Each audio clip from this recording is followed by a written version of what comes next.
You press your hand against the wound on your wrist, but the real fear isn't the pain. It's the silence. No burning, no trembling, no fever, nothing. And that nothing is the most dangerous sign of all. Because zombie infections don't come from one place, one virus, or one mistake. They come from many. Some strains were born in deep jungles where ancient parasites mutated for thousands of years.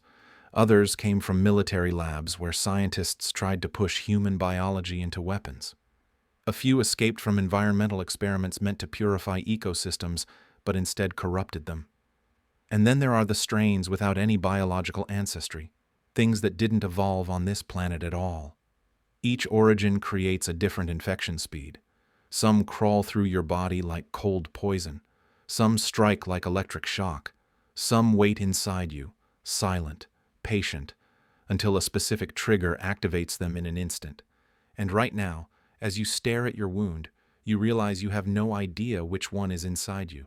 Hours, minutes, seconds, or no time at all. To find out whether you live, die, or transform, you have to understand how every known strain works and how fast each one consumes the human body. This is the only race where you don't know when the finish line hits, but it's already moving toward you. The slow strain begins like a bad cold you don't remember catching. No sharp pain, no violent shiver, just a heaviness crawling through your limbs, as if your own body is quietly betraying you one muscle at a time. This strain is the oldest on record, a mutated descendant of a natural virus that once caused mild fevers in remote villages. It should have died out centuries ago, but evolution had a different plan. A single genetic twist turned a harmless pathogen into something that rewrites human biology with unsettling patience. It spreads slowly because it replicates slowly, copying itself cell by cell like a parasite that enjoys watching its victims understand what's happening. That's the real cruelty of this infection. Time. You don't turn in minutes. You turn in hours, sometimes days, and that means you stay conscious long enough to feel every phase. 12 hours in, your joints ache. 20 hours in, your skin grays as oxygen levels drop. By the final stage, your heartbeat becomes irregular, your temperature falls, and your mind starts to drift into static as the virus hijacks your motor cortex. But here's the twist. Slow doesn't always mean safe. Survivors trapped with a slowly turning victim often make the worst decisions. They wait too long. They trust too much. They hope the infected will fight it off. And in this world, hope kills faster than any virus. If the sting on your wrist came from this strain, you might still have time. Time to run, time to hide, time to say goodbye. But every second you spend deciding is a second the virus spends claiming another inch of your body, and that clock never stops. The creeping strain doesn't announce itself with pain. You don't feel a bite, a slash, or even a puncture. Most victims think they brushed against a branch, scraped a metal edge, or got stung by an insect. In reality, what entered their skin wasn't a virus at all, but a microscopic parasite, the kind once found only in the blood of wild predators deep in uncharted forests. It was never meant to infect humans, until deforestation pushed the host species into human territory. And what makes this strain terrifying isn't its violence, it's its subtlety. Unlike viruses that surge through the bloodstream, the creeping strain moves through your lymphatic system, the silent highways your immune cells travel. That's why you don't notice it at first. There's no swelling, no fever spike, no sudden agony, just a slow, sticky pressure spreading under your skin like ink bleeding through paper. For the first 30 minutes, you look normal. Maybe a bit pale, maybe slightly dizzy. Nothing that screams infection. That's why people stay close to you. That's why they don't run. After 1 hour, the parasite reaches your spine. Your reactions slow. Your breaths shorten. You try to speak, but the words drag as if you're underwater. 2 hours in, your vision fogs as the parasite wraps around your optic nerves. 3 hours. That's when people around you finally understand something is wrong. Your fingers twitch without your permission. Your head tilts at unnatural angles. Your pulse stabilizes, not in a healthy way, but in a perfect mechanical rhythm no human body should ever maintain. By the time the transformation becomes obvious, it's already too late. Not for you, but for the people who didn't step away earlier. The creeping strain punishes hesitation. If the wound on your wrist came from this parasite, you'd still have enough time to believe you're fine. And that belief is exactly how it spreads. The rapid fever strain doesn't sneak, creep, or whisper its way into your body. It storms in like a fire alarm exploding inside your bloodstream. This strain was never part of nature. It was born under fluorescent lights in a military biolab, engineered from fragments of multiple pathogens to create a controlled immune response enhancer. But the project failed. What they created didn't enhance immunity. It annihilated it.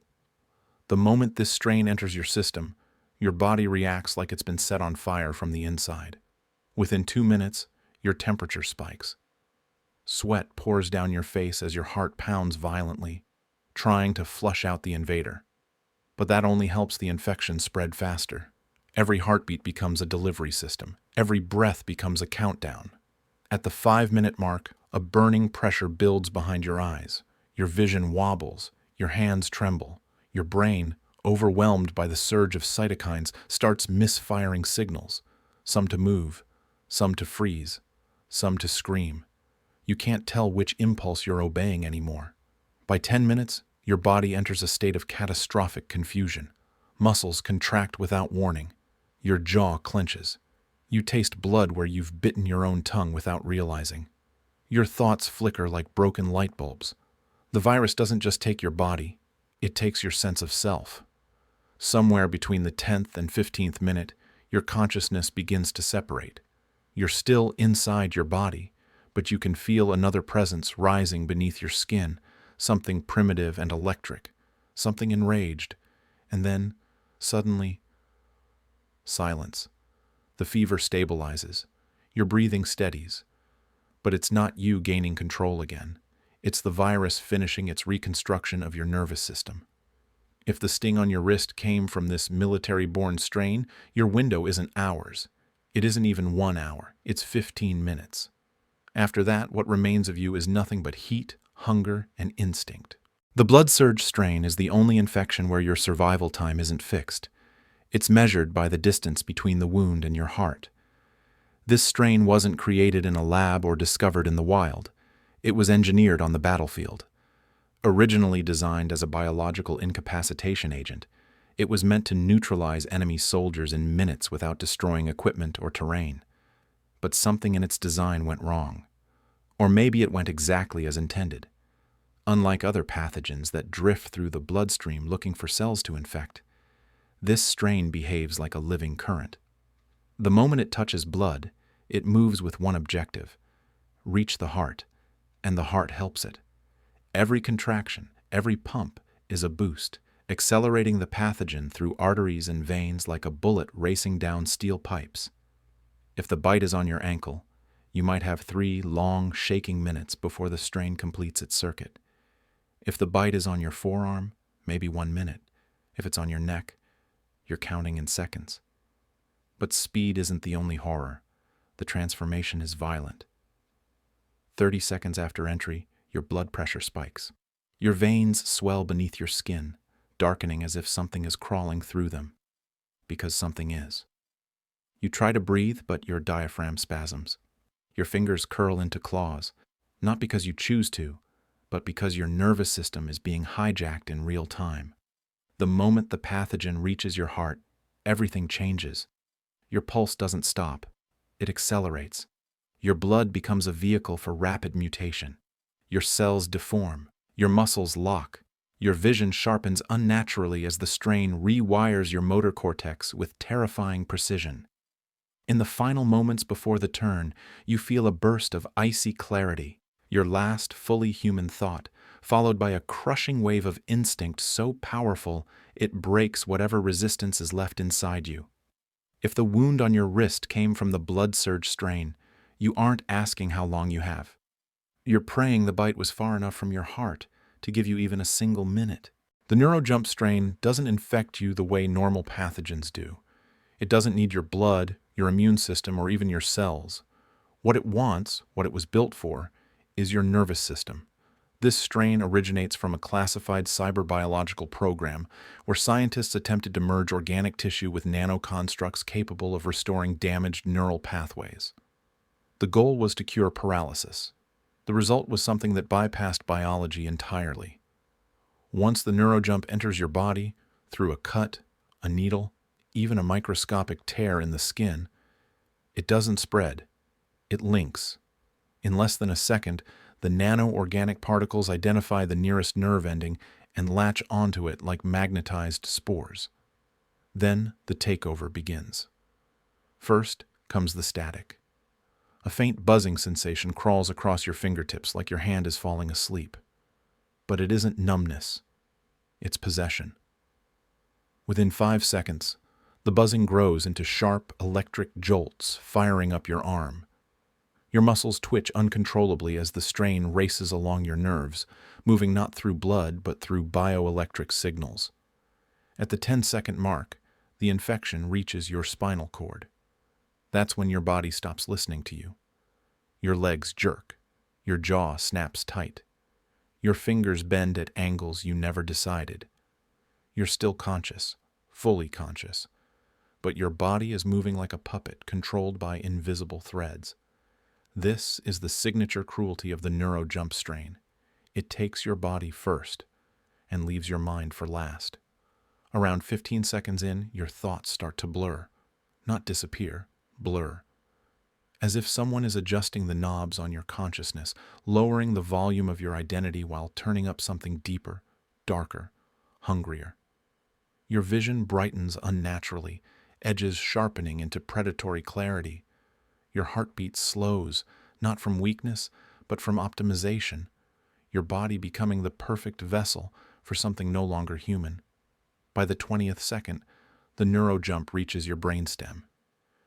You feel a cold wave sweep through your skull, and for a breath, your mind is split in two, the part that's still you, and the part that's already turned. The next breath belongs to the infection. If the sting on your wrist came from this strain, you wouldn't have minutes or even a full half-minute. You'd have 20 seconds, long enough to realize you're losing control, but not long enough to stop it. The airborne activation strain is the most deceptive infection ever recorded, not because of how it spreads, but because of when it activates. Unlike other strains that begin mutating the moment they enter your bloodstream, this one hides, quiet, dormant, patient. It was originally created during an environmental restoration project, a 2-phase virus designed to break down toxic airborne particles. Phase 1, harmless colonization.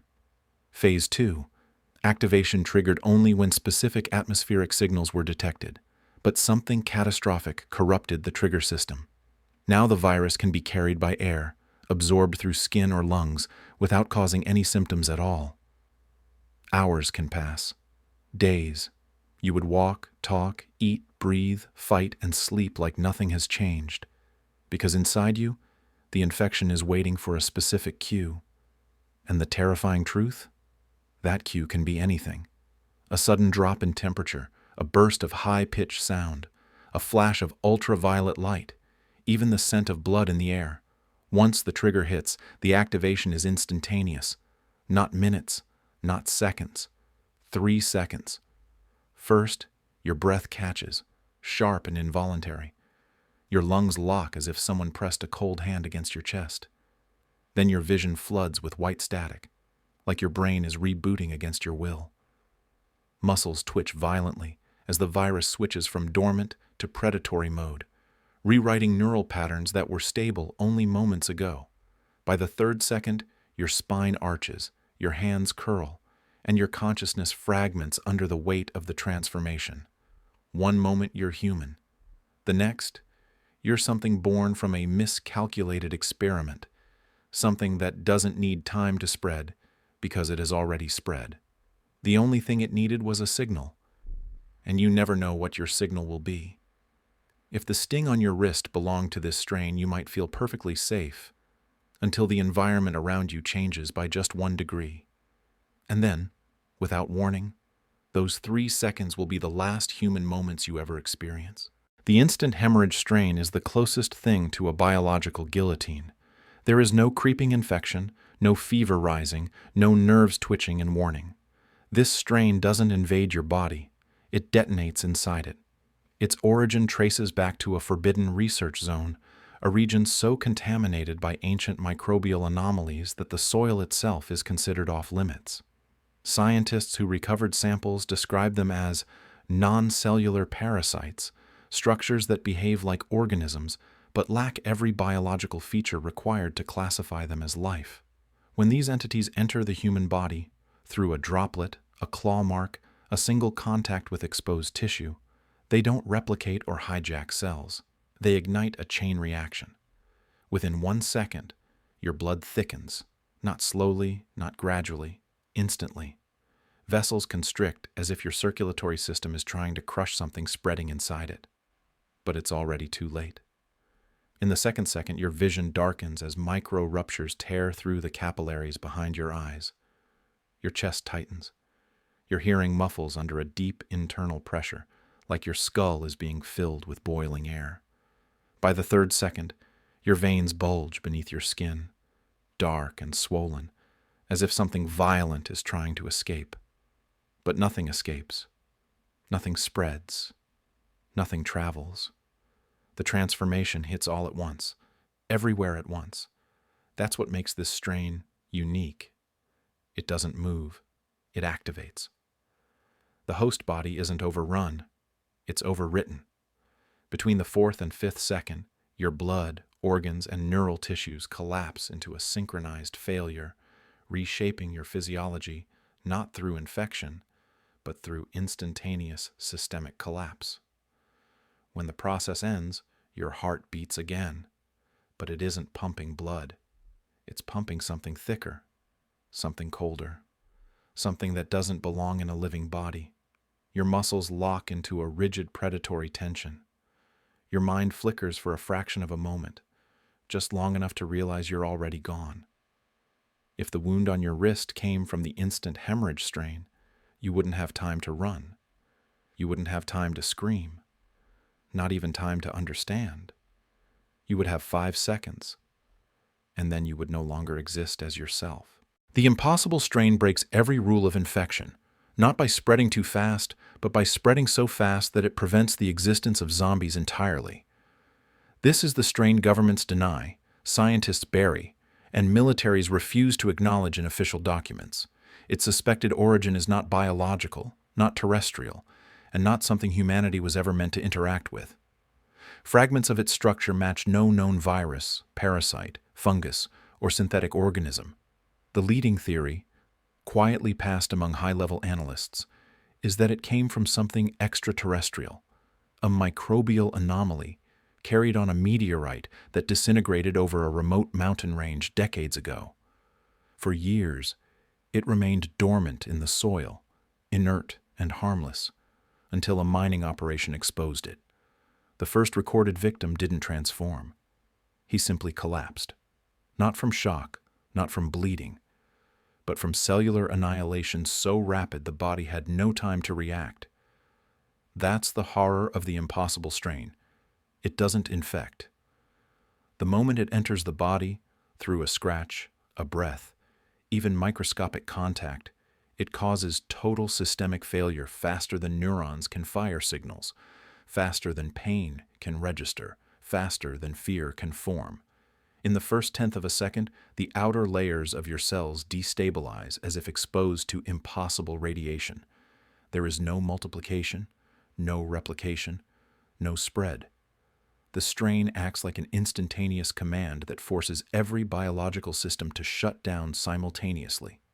By 1/2 second, your muscles lose tension. By 1 second, your neural pathways collapse into silence. By 2 seconds, your entire physiological network ceases to function, not destroyed, but disconnected, like a machine unplugged from its power source. And here is the truth that terrifies global agencies. Because the host dies before mutation can begin, this strain creates no zombies. None. Zero. An outbreak starts and ends with the same person, often before they hit the ground. That means detection is almost impossible. By the time authorities realize a case exists, everyone exposed is already dead. There is no outbreak curve, no transmission chains, just sudden, unexplained collapse after collapse. If the sting on your wrist came from the impossible strain, you wouldn't have minutes. You wouldn't have seconds. You would already be on the floor, staring at the ceiling, wondering why the world went silent in the middle of a breath. And that's why governments fear this strain more than all the others combined, not because it creates monsters, but because it leaves only bodies. You might think infection speed is fixed, that each strain follows a predictable timeline. But nothing in a collapsing world is predictable. Even the most documented outbreaks show wild, terrifying variations, because the speed of turning isn't controlled by the strain alone. It's controlled by you, by your biology, your environment, your behavior, your luck. Temperature is the first invisible factor. Cold slows everything. Your blood, your nerves, even the strain's ability to replicate. A person bitten in a frozen wasteland might last twice as long as someone bitten under blistering heat. Adrenaline is another. When you're terrified, when your heart races, when your breath spikes, your bloodstream becomes a highway with no speed limit. A strain that normally takes minutes can race through your body in seconds if you panic hard enough. Immunity plays a role too, though not in the way people hope. A strong immune system doesn't stop the infection. It accelerates the internal war. The more aggressively your body fights, the faster the pathogen mutates, adapts, and overruns you. That's why athletes, soldiers, and healthy survivors sometimes fall faster than the sick and malnourished. Then there's the wound itself. A deep bite forces infected fluids directly into the bloodstream. A shallow scratch might slow the spread by letting the virus linger in surface tissue. Location matters as well. A wound near major arteries gives the infection a shortcut straight to your core. But the most unpredictable factor of all is viral load, the sheer amount of pathogen that enters your body. A single droplet might give you minutes. A mouthful of infected blood can collapse you before you even finish screaming. Every survivor has witnessed at least one case that breaks all the rules. Someone who should have turned fast but didn't, or someone who should have lasted hours but fell in seconds. These anomalies haunt research logs and military reports, the proof that no matter how much humanity studies the infection, they can't control it. If the sting on your wrist is infected, none of the timelines you've learned are guaranteed. The strain sets the rules, but your body decides the speed, and nature has never been kind to those who gamble with uncertainty. You've learned every strain. You've memorized every timeline. You've calculated every possible window of survival. But here's the truth every expert fears and every government refuses to say out loud. None of these speeds are permanent. Every strain evolves. Every mutation accelerates. Every hybrid becomes something the human body has never been designed to withstand. Viral strains merge in hosts who survive longer than expected. Parasites adapt when trapped in harsh environments. Nano-organic constructs rewrite themselves when they fail to sync with human nerves. And extraterrestrial anomalies don't obey biological laws in the first place. That means the next outbreak won't follow the rules you just learned. A slow strain can merge with a rapid one. A dormant strain can learn to activate without a trigger. A neuroinvasive strain can pick up traits from blood-borne mutations. Nature doesn't evolve linearly. It evolves chaotically. And chaos creates new monsters. The worst-case scenario isn't a faster infection. It's an unpredictable one. A strain that changes speed inside the same host. A strain that accelerates when you run and slows when you collapse. A strain that appears harmless for hours, then jumps to full transformation in a breath. A strain that learns. As you stand alone, replaying every detail of your wound, your mind races through every outcome. You think you understand the range, you think you know the possibilities, but then you feel it, a warm trickle sliding down your neck. You reach up, your fingers touch blood, fresh, wet, not yours. You didn't hear the creature. You didn't see the attack. You never even felt the strike. And now you're left with the only question that matters. Which strain just entered your body? The slow one, the fast one, the silent one, or the one that shouldn't exist at all? Your answer is coming, but not from me. It's coming from whatever is already moving beneath your skin.